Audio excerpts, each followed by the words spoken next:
Hi అమ్మా. ఇప్పుడు చూడండి వంకాయ వండుతున్నా, అంటే వంకాయ ఫ్రై చేస్తున్నా. చారు చేసిన పచ్చిపులుసు ఇప్పుడు ఫ్రై చేస్తున్నా. చూద్దాం. ఇప్పుడు కావాల్సింది వంకాయ, ఉల్లిగడ్డ, కొత్తిమీర పక్కన పెట్టేస్తాం. నీళ్ళు, సాల్ట్ వేద్దాం. వంకాయకు సాల్ట్ వేయాల్సిందే. ఇప్పుడైతే కట్ చేద్దాం. చూడండి అమ్మ, ఇప్పుడైతే గిన్నె ఆగింది, పొయ్యి ముట్టించేసిన. ఆయిల్ అయితే వేసేద్దాం. ఒక 3 పావులు ఆయిల్ వేస్తున్నా. మంచిగా ఫ్రై చేద్దాం వంకాయ. నూనె అయితే కాగింది, ఉల్లిగడ్డలు వేసేద్దాం.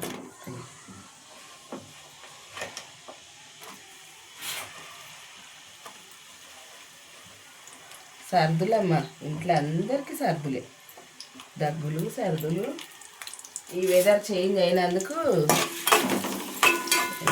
ఇబ్బంది అవుతుంది.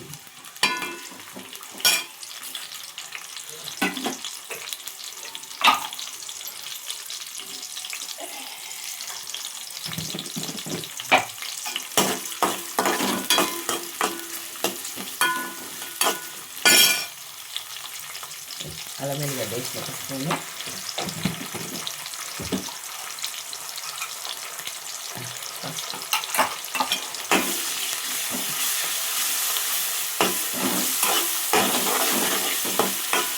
అంతే. వంకాయ ఇష్టం అమ్మ, వంకాయ ఉండు అంటే వండుకున్నా. నాకు వంకాయ ఎంత ప్రాణం. చికెన్ మటన్ లాగా ఫీల్ అవుతుంది. అవన్నీ సరిగా తినడు, కానీ ప్రాణం. రోజు పెట్టినా వద్దన్నాడు. మార్కెట్లో వంకాయలు ఎన్ని రకాలు కనబడితే అన్ని రకాలు పట్టుకొస్తాడు ఒకటే రోజు. అంత ఇష్టం.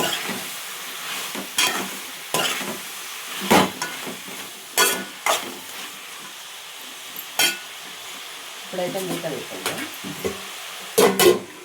ఒక 5 నిమిషాలు మగ్గుతుంది.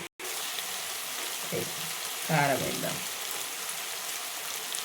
2 స్పూన్లు వేసిన. సాల్ట్ వేసి ఫ్రై కదా, కొంచెం తక్కువనే వేసుకుందాం. మంచిగా కలిపి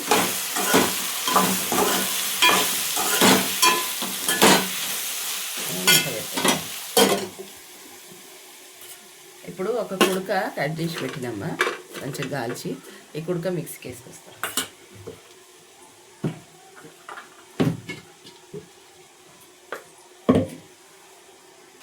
ఇక ఒక స్పూన్ అంత వేస్తున్నా కొబ్బరి పొడి. చాలా బాగుంటుంది. మంచిగా కలిపి చిన్న మంట మీద పెట్టేసేయాలి. ఫ్రై కదా, చిన్న మంట మీద మగ్గితే మంచిగా ఉంటుంది. వాటర్ ఏమి వేసే అవసరం లేదు. పెడదాం, ఒక 10 నిమిషాలు పెడదాం. చూద్దాం. చూసిరా, మంచిగా ఆయిల్ తగిలింది. చిన్న మంట పెట్టుకుంటే ఏ కూరైనా మంచిగా మగ్గుతుంది. ఉడికిపోయింది. చాలా టేస్ట్ ఉంటుంది ఇట్లా వేసుకుంటే వంకాయ. ఏ మసాలా లేకుండా కొంచెం కొబ్బరి పొడి వేసేస్తే చాలా బాగుంటాయి అమ్మ కర్రీస్. నువ్వుల పొడి అయినా వేసుకోవచ్చు. నువ్వుల పొడి వేసిన, కొబ్బరి పొడి వేసిన మంచిగా ఉంటుంది. కొంచెం ఇట్లా బాగా కలిపితే ఏదైనా మెరుగంది కూడా మెరిగిపోతుంది. ఇట్లా కూర అయితే అయినట్టే. సరేనమ్మా, మంచిగా లైక్ చేయండి, షేర్ చేయండి, సబ్స్క్రైబ్ చేయండి, గంట కొట్టుది. సరేనమ్మా, నేను చేసిన వంటలన్నీ మీకు వస్తాయి. ఎట్లున్నాయి అనేది చేసి వండుకొని దీన్ని చూసి కామెంట్లో పెట్టురు బెట. సరేనా? మరిన్ని వీడియోలు చేస్తూనే ఉంటా. బాయ్ అమ్మా.